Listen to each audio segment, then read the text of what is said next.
Hello, story lovers! Welcome to Nana's Fairy Tales, where we share amazing and interesting stories. Don't forget to subscribe to our channel and turn on the notification bell to get notified when we upload another enchanting tale.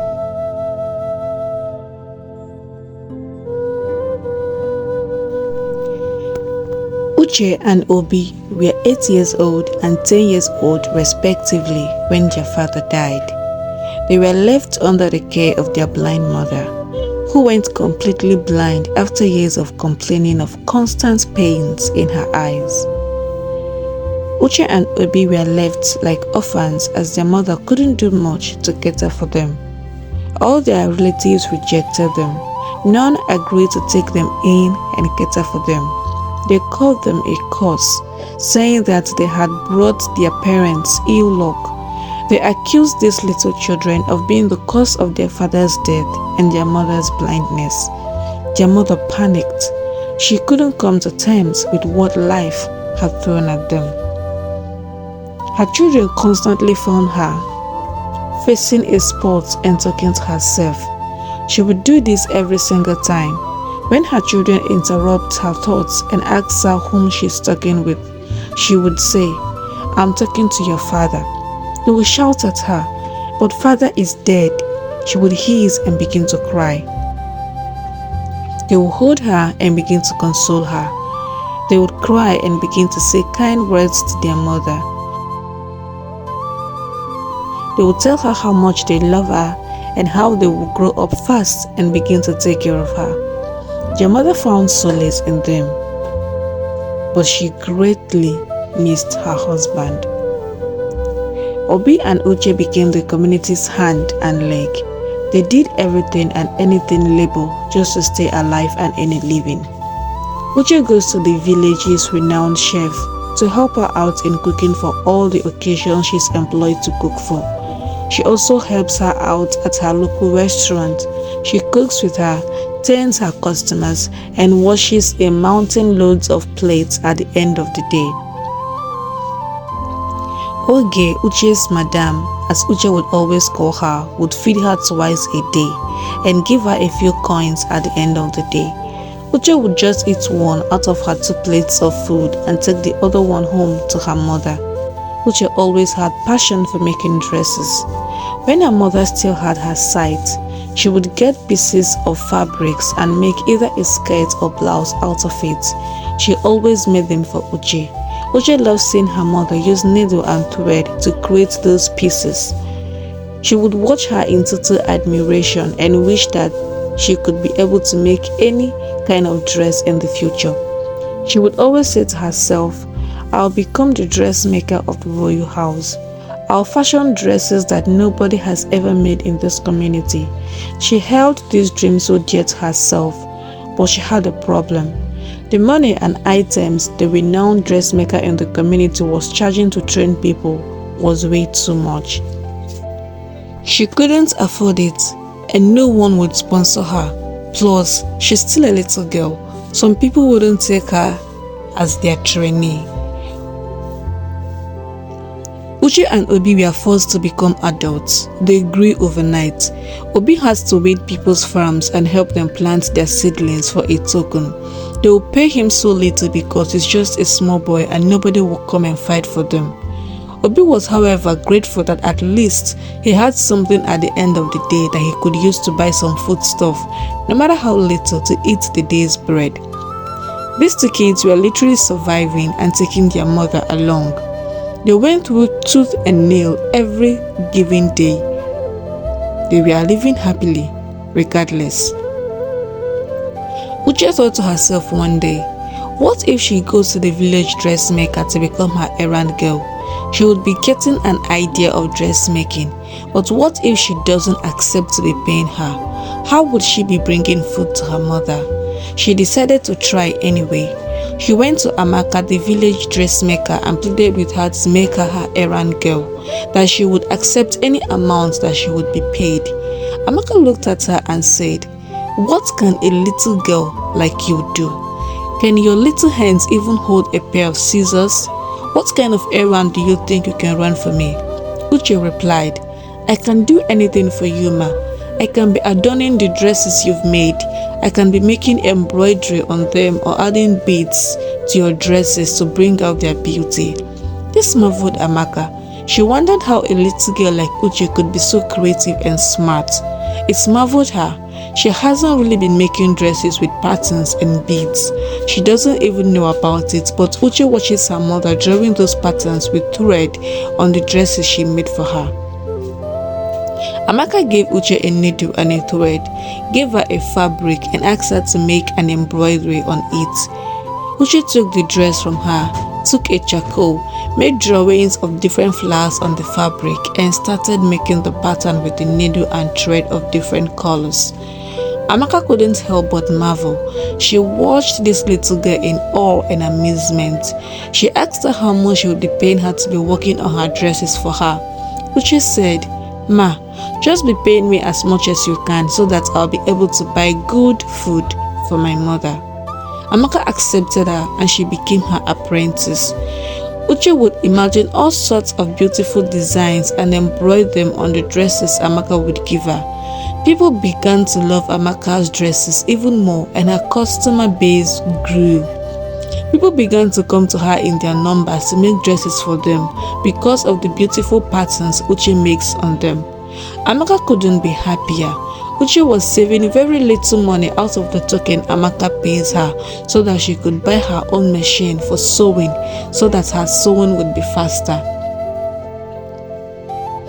Uche learned how to take people's measurements, how to measure them out on fabrics and how to neatly cut them. She would take pieces of cloth that are no longer useful from Amaka's shop and make some designs out of them. She would first draw them on paper and make them, drawing beautiful patterns on them. She would wear them and people would be staring in admiration. After some time, people began to meet Uche to make for them the kind of dresses she makes for herself. She would take their fabrics to her house, make them after the day's job at Amaka's shop and charge them a little. She was making those dresses with needle and thread, so it takes her time to finish a dress. But she always loved that smiles and happiness in her customers' face whenever they come for fitting. They will be all smiles and praise the dress. Uche became not just a little tailor, but a little fashion designer. She would draw styles on paper and show to people. Whoever falls in love with the dress, she will make it for them. Uche's savings increased. She would give her brother some of her money to buy seedlings for cultivation. Uche's mother is always happy whenever Uche is around her. She enjoys listening to her stories of how she made dresses for her customers and how the customers liked their dresses. She would in turn tell Uche how to make more beautiful patterns and designs, how to get inspiration for her next designs. Those moments were the healing moments for Ife, Uche's mother. She enjoyed every bit of those moments and goes sad whenever her children are not around her. She wished she could still see her adorable kids. They were raised with love and discipline before tragedy struck. At least, the training they received were useful. They became very smart and wise kids, fending for themselves and their mother. Uche cultivates cassava and vegetables on their farm. He would farm as much as the money they had could do. They fed off the produce and sold just a little to buy some basic necessities. They continued living happily, striving to make ends meet and survive. Uche was 12 years old when all the money she had been saving could buy her a sewing machine. She bought it and kept it at home. This way, she was able to make a great number of dresses for her customers at home. She became a good designer and people were recommending her. She made the finest wedding dresses. She said that making dresses for marriage ceremony gave her extreme happiness. She would draw elaborate and complicated dress patterns on paper and take days to make them. She would as well take time to adorn them with beads and shiny stones. People loved her dresses, and whenever she's done making one, someone would rush and buy it. Uche was gradually becoming her madam's competition. People preferred to give her their dresses to make it to giving it to Amaka because she pays close attention to details. One season, as the princess of the village was preparing to get married to her to-be husband, the prince of a neighboring community, she was passing by one day and saw one gorgeous dress which hung by her window. The dress was all beautiful and amazing. Uche used all the finest beads she could find and shiny stones to make it. The princess fell helplessly in love with the dress. She called Uche and told her to make that kind of dress for her. She was so excited. Uche told her mother and they began to make plans on how to make the dress. Her mother was extremely happy. Planning the pattern of the dress was one of her most exciting moments. She was in love with the whole thing. For once, she left her shadows for days and found enduring happiness. Uche made the dress for the princess, gave it to her, and the dress came out stunning. The princess was amazed. She gave Uche the contract to make the dresses her friends and family would wear on her wedding day. Uche felt so blessed.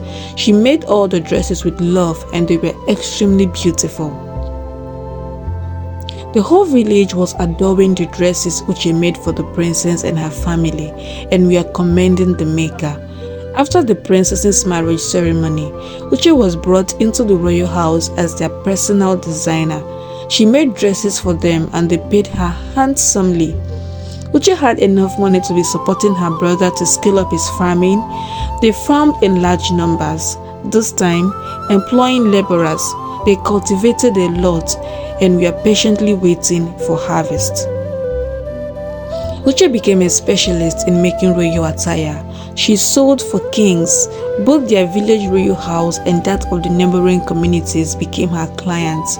She became what the villagers called the king's dressmaker. Not everyone could employ her to make their dress. She made dresses for the extremely rich and royalty. She makes each dress she has been contracted to make with her mother, as she realized it gives her mother peace and clear mind. Those days became the brightest days for Uche's mother, as she no longer had to cry and talk to the wall. Uche's mother found reasons to be happy. At least, even in her state, she could make patterns on dresses. She did it with pure joy. At the age of 15, Uche built a new house for her mother and took her to a renowned native doctor who gave her herbs for her eyes. They didn't do it all these years because they didn't have the money to consult the native doctor. But now, things are beginning to turn rosy, so why not? If he was taking the herbs the native doctor had given her for her eyes, her sight began to come back gradually. It was blurry at first and later became very clear. Ify began to make dresses given to Uche with her and realized that she too had passion for dressmaking. Obi grew into one of the richest yam cultivators in the community. He supplies his community and the neighboring towns with enough yams and gets paid handsomely for it. One season, he won the Yam Lord of the community, a title given to men that harvest the biggest yam from their farm. He became the youngest Yam Lord his community has ever produced. He dines with the king and attends the meeting of elders and men that matter in the community. He became the living adage that says that when a child washes his hands, he dines with kings. Together, the children that were once abused and used as slaves in the community became one of the richest family in the whole community, and a constant reminder that the good days are ahead of us. The community marveled at these children's growth and prosperity. They couldn't believe that the children they once called a curse and used as slaves are now one of the richest people in the whole community.